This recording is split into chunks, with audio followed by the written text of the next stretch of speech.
Olá, gente, tudo bem com vocês? Estamos aí mais uma vez no caso de instrução. Hoje a gente vai corrigir a segunda parte dos conhecimentos específicos. Bora lá então, sem muita demora.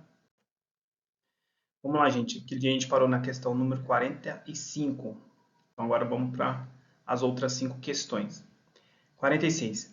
A Declaração Universal dos Direitos Humanos, em seu artigo 8º, dispõe que, vamos fazendo junto aqui, toda pessoa tem direito a recurso efetivo para jurisdições nacionais competentes contra os atos que violam os direitos fundamentais reconhecidos pela Constituição ou pela lei. Um princípio adotado pela Constituição Federal Brasileira, diretamente relacionado a esse dispositivo reproduzido, é o denominado princípio da igualdade. É estranho, porque aqui ele fala toda pessoa tem direito a recurso efetivo para jurisdições nacionais, né? Ou seja, o acesso à justiça. Aqui ele fala a questão da igualdade, então acredito que não. Princípio da cidadania. O princípio da cidadania ele é um fundamento, o artigo 1º da Constituição. Acredito que não. Da inafastabilidade da jurisdição, pode ser, porque como é acesso à justiça, pode ser a letra C. E a letra D, da irretroatividade da legislação. Estranho, acho que não. Vamos ver qual que é? Isso aí, gente, letra C. Então, vamos lá. Com a letra A, até coloquei aqui para vocês. Artigo 5º da Constituição. Todos são iguais perante a lei sem distinção de qualquer natureza. Inciso 1. Homens e mulheres são iguais em direitos e obrigações. Então, aqui em cima na questão, ela ficou bem específica sobre as jurisdições nacionais. Recurso. O direito a recurso, ou seja, o direito à justiça, o acesso à justiça. Então, não é o artigo 5º.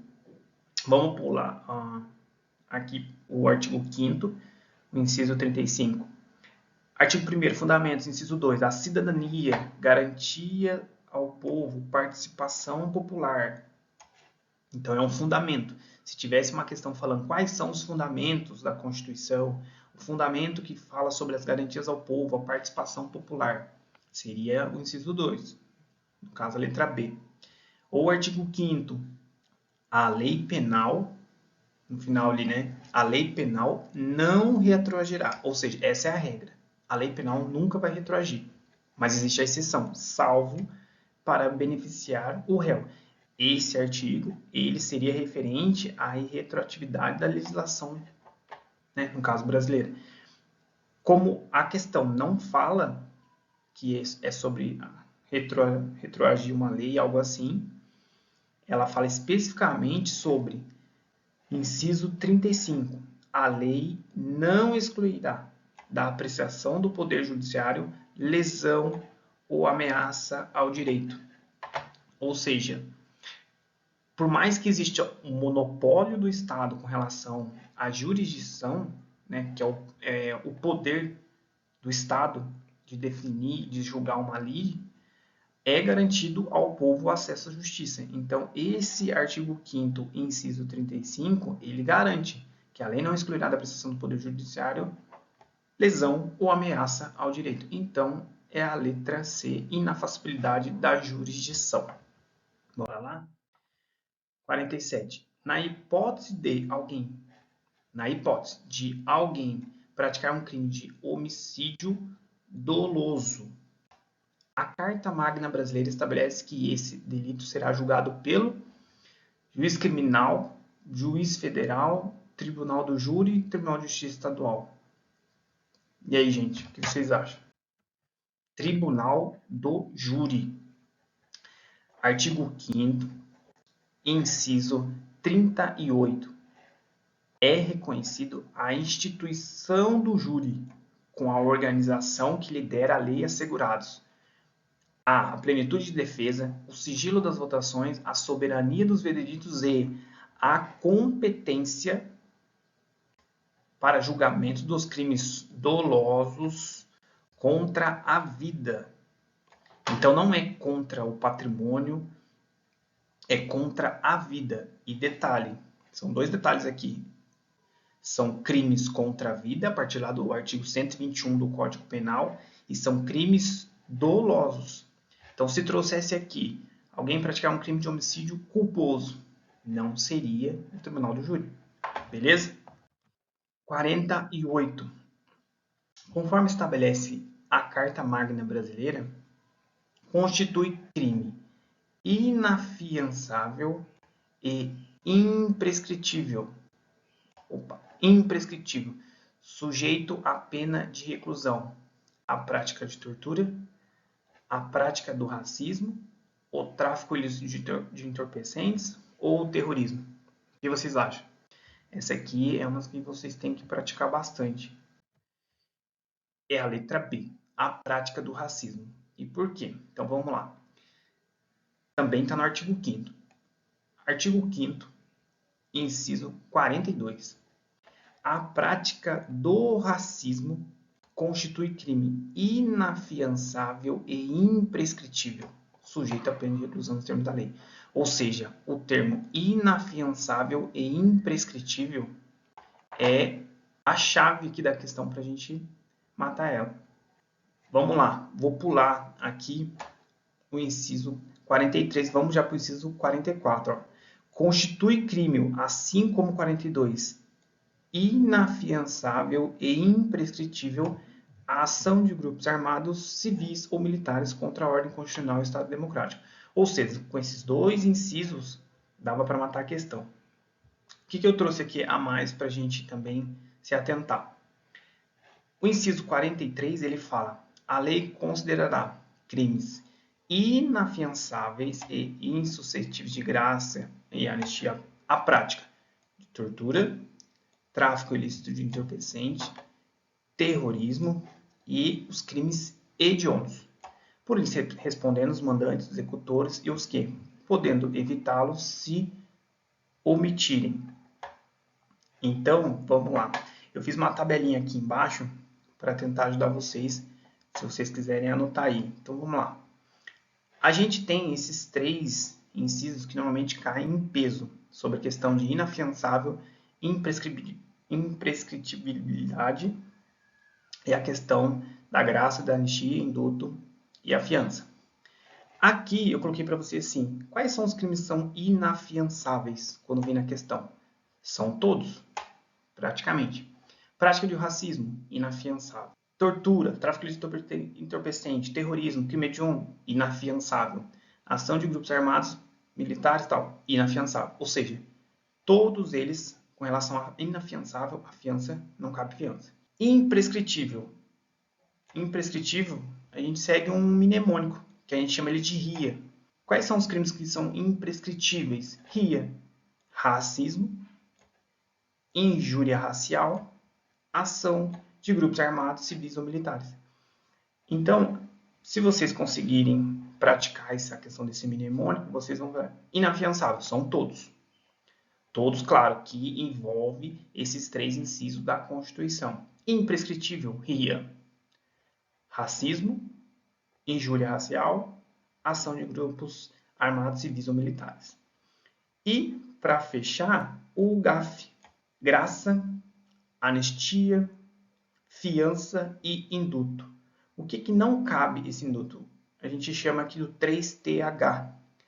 3T de tortura, tráfico e terrorismo, e o H de hediondos. Inafiançável todos, imprescritível RIA, racismo, injúria racial e ação de grupos armados, e o GAF, que é graça, anistia, fiança e indulto, que é o 3TH. 3T de tortura, tráfico e terrorismo e crimes hediondos. Então, aqui o 3.3, se fosse a questão de graça, anistia, indulto e fiança, a gente já poderia verificar aqui, ó, tráfico de ilícito entorpecente, o terrorismo e a tortura. Fechou, gente? Vamos para a próxima. 49. Vamos lá, essa com uma calma aqui. Jazão é policial, beleza? E está em posse de mandado judicial para efetivar a prisão de Narciso em seu endereço residencial. Sabendo que é muito difícil de encontrá-lo, Jazão adentra a casa de Narciso às 4 horas da manhã e efetua sua prisão, sem uso de violência. Conforme a Constituição Federal, é correto afirmar que essa prisão é constitucional, uma vez que Jazão é policial, estava portando mandado judicial e não usou de violência contra Narciso. Inconstitucional, porque Jazão não poderia cumprir o mandado judicial no horário em que adentrou a residência de Narciso. Constitucional, pois o texto constitucional não protege a casa de indivíduos procurados ou condenados pela justiça. Ou inconstitucional, uma vez que Jazão não poderia adentrar a residência de Narciso em nenhum horário e deveria efetuar a prisão do lado de fora da sua casa. Então vamos ver isso aqui com cuidado. Artigo 5º. A casa é asilo inviolável do indivíduo e ninguém nela podendo penetrar sem consentimento do morador. Essa é a regra, salvo em caso de 1. Flagrante delito, 2. Desastre, 3. Ou para prestar socorro, ou 4. Durante o dia, por determinação judicial, ou seja, durante o dia. Antes, nessa prova, em 2018, essa questão era um pouco a gente achava um pouco na doutrina, jurisprudência. Normalmente, o pessoal ficava entre 6 da manhã ou a hora que o sol nascesse. Mas eu trouxe para vocês aqui, agora é bom a gente se atentar com o advento, vindo a nova legislação de abuso de autoridade, a Lei 3.869, ela trouxe algo bem específico para as próximas provas.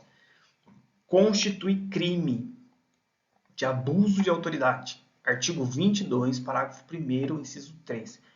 Quem cumpre mandado de busca e apreensão domiciliar após as 21 horas ou antes das 5 horas. Então, ou seja, agora a gente tem um horário específico, conforme a lei de abuso de autoridade. Constitui crime após as 21 e antes das 5. Ponto. Então, é inconstitucional, em 2018 já era inconstitucional, porque às 4 horas da manhã, então por mais que ele tenha a posse do mandado, aqui ainda tem um detalhe, sabendo que é muito difícil de encontrá-lo, ele entra às 4 horas da manhã e efetua a prisão, mesmo sem violência. Então é inconstitucional, porque Jazão não poderia cumprir um mandado judicial no horário em que adentrou a residência. Ponto. Está bem claro aqui, ó. Durante o dia, por determinação judicial. Essa questão, ela sempre cai esses detalhes, então é sempre legal vocês ficarem atentos. Caso é asilo inviolável do indivíduo, ninguém pode penetrar sem o consentimento do morador. Regra. A exceção, salvo flagrante delito, desastre, prestar socorro ou durante o dia, por determinação judicial. E a questão da lei de abuso de autoridade, que vem agora, que entrou depois das 21 horas ou antes das 5, é crime de abuso de autoridade. Fechou, gente? Vamos para a última. Número 50. Um grupo de cidadãos está reunido em praça pública, em frente à prefeitura, para fazer protestos pacificamente, que difícil, mas a Guarda Municipal constatou que algum deles está portando armas de fogo. Considerando o disposto na Constituição Federal, é correto afirmar que a Guarda Municipal poderá intervir legalmente, uma vez que o direito de reunião é garantido, desde que pacificamente, sem armas. Não poderá intervir, pois a Constituição Federal garante o direito de reunião, desde que pacífica e independente de autorização do poder público. Não poderá intervir desde que a reunião tenha sido prévia e devidamente autorizada pelo poder público. Poderá intervir legalmente desde que constatado que não há autorização prévia do poder público para a reunião. E aí, gente? Poderá intervir legalmente, uma vez que o direito de reunião é garantido, desde que pacificamente e sem armas. Constituição, letra de lei. Todos podem se reunir pacificamente, sem armas, em locais abertos ao público, independentemente de autorização. Aqui tem questões que às vezes vêm sobre isso também. Dependendo de autorização, então é independente de autorização. Vamos lá, pacificamente, sem armas, locais abertos ao público, independente de autorização, desde que não frustrem outra reunião anteriormente convocada para o mesmo local, sendo exigido prévio aviso à autoridade competente. Então, aguarda. Cidadãos reunidos em uma praça pública, em frente à prefeitura, né, na esfera municipal, protestos pacíficos, mas portando arma de fogo. Então, a guarda poderá intervir legalmente, uma vez que o direito de reunião é garantido, desde que pacificamente, mas sem armas. Fechou, gente? Gente, muito obrigado a vocês. Continue se inscrevendo no canal, mande seus comentários, curte, compartilhe, comente. Estamos aqui para fazer o melhor para vocês. Aos pouquinhos a gente vai acrescentando mais conteúdo. Fechou? Muito obrigado. Tamo junto.